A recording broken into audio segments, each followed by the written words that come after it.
caríssima deputada Luziane Lins, que preside essa sessão fundamental, importante, mais voltada para as novas gerações, para entender o quanto custou chegarmos à democracia que temos hoje. Cumprimento a deputada Érica Cocai e os deputados presentes, deputado Chico Alencar, e todas as companheiras que junto conosco ousaram enfrentar, ousaram resistir e lutar para que hoje tivéssemos um país democrático. E a democracia só fez bem esse país. E a democracia do Brasil é um bem em si. Nós não temos longa tradição democrática. Mas queria cumprimentar uma das homenageadas que eu já a tinha homenageado antes, a deputada Janete, que foi fundamental na minha vida e decisivo para que eu pudesse aqui me dirigir a vocês. Eu escrevi um livro onde falo da sua importância em todos os momentos da nossa luta. E esse livro eu quero, daqui a pouco, entregar à deputada Luziane Lins, porque esse livro foi escrito para as novas gerações, onde se descreve uma parte, um pedaço do roteiro da nossa história. Eu queria dizer-lhes que o Brasil é um país organizado por homens, e por poucos homens. Ivan, meus cumprimentos ao Ivan. O Brasil foi, em 1891, com a primeira Constituição Republicana, proibiu-se o voto aos analfabetos. Eu tive a curiosidade de pesquisar no segundo censo demográfico brasileiro de 1890. Naquele então nós tínhamos 84% de analfabetos, o que fez a Constituição Republicana cassou os direitos políticos de 86% do povo brasileiro. Restaram 14%. Desses 14%, 7% eram mulheres. E as mulheres tampouco tinham direitos políticos, só vieram adquirir direitos políticos a partir de 1932. Portanto, restaram 7% de homens brancos. Foram eles que organizaram esse país de sucessivas crises. A crise da presidente Dilma não é nada diferente do que viveu Fernando Henrique, do que viveu Lula, do que viveu lá atrás Collor, e a crise da ditadura e todas as crises. Por essa razão, um país organizado por poucos e para poucos. E todas as vezes que nos envolvemos em processos de redemocratização, de ampliação de direitos na sociedade brasileira, surge o fantasma dos golpes, da paralisação do processo democrático. E nós temos esse déficit de democracia permanente. Há poucos anos atrás, era o Partido dos Trabalhadores que promovia o impeachment de Fernando Henrique. Hoje é o PSDB que faz o mesmo discurso. É evidente que isso é uma clara demonstração de falta de cultura democrática. Uma sociedade autoritária, uma sociedade da exclusão. Fundamentou seu desenvolvimento na exclusão social, na destruição ambiental e na dependência externa. Foi assim lá atrás e continua sendo assim no presente. Hoje nós estamos diante de mais uma tentativa de paralisação dos avanços da democracia, porque é de uma irresponsabilidade tão grande o que nós estamos assistindo. Como é que se paralisa um país simplesmente pelo fato de não aceitar a decisão majoritária da sociedade? O que está aí é apenas isso. Como aconteceu no passado, agora se repete essa não aceitação da decisão do jogo democrático, que é a maioria dos votos mais um. Foi o que aconteceu na eleição ano passado, independente do que tenha sido prometido.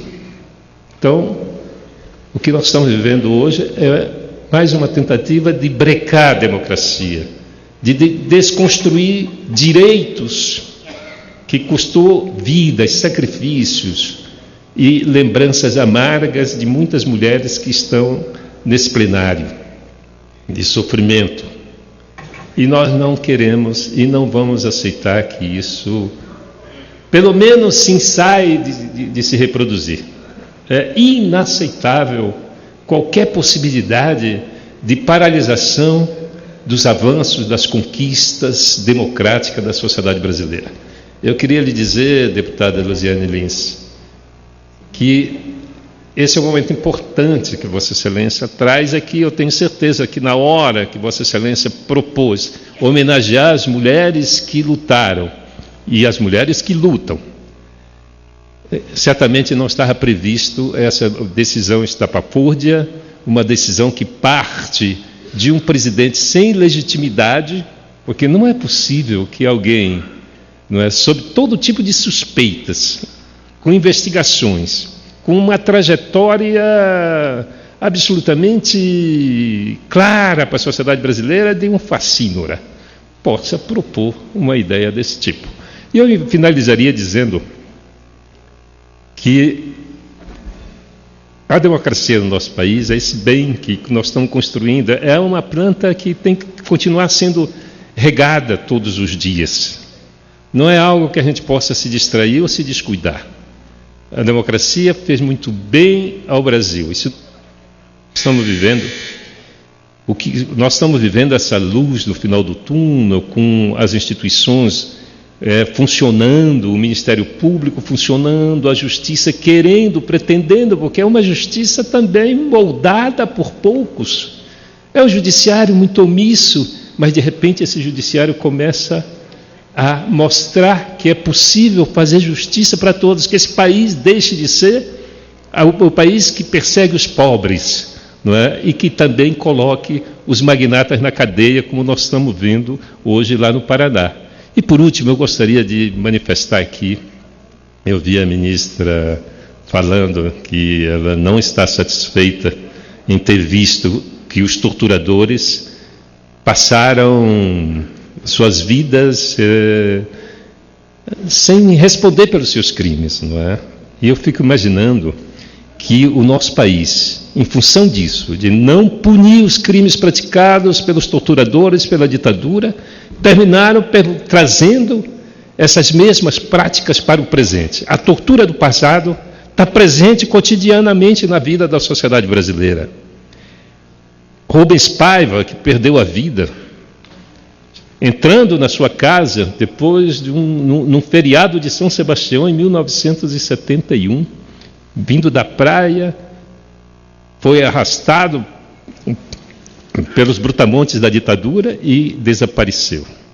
Isso aconteceu em janeiro de 1972. Em junho de 2013, o pedreiro Amarildo estava na sua casa num domingo e foi levado pelas forças policiais e até hoje não se sabe o que aconteceu. Então, a tortura, o terror da ditadura se estendeu aos dias de hoje. Enquanto nós não passarmos a limpo o nosso passado e punir aqueles que torturaram, aqueles que assassinaram, aqueles que desapareceram com cadáver, a tortura vai prevalecer no país. Imagine um policial, sabe que não lhes vai acontecer nada. Ele é senhor, dono da vida dessas pessoas, dos mais pobres. E hoje a guerra é contra os mais pobres. O terror desse país é contra aqueles que vivem longe e que são excluídos da participação na economia, dos direitos básicos de todo cidadão brasileiro. Infelizmente, essa democracia precisa avançar e não recuar e não retroceder. E para isso nós precisamos aprender a respeitá-la. Eu espero que no final desse nesses próximos dias, a gente defina essa questão política que se arrasta ao longo. É possível aceitar uma crise permanente? Nós temos que tomar decisão já. Nós não precisamos, não há por que esperar o ano que vem. Lá em 1999, quando houve tentativa de impeachment de Fernando Henrique, se decidiu rápido e ele retomou e concluiu o seu mandato. É isso que nós esperamos que aconteça aqui, que o Parlamento tome juízo e haja com responsabilidade e com rapidez. Muito obrigado.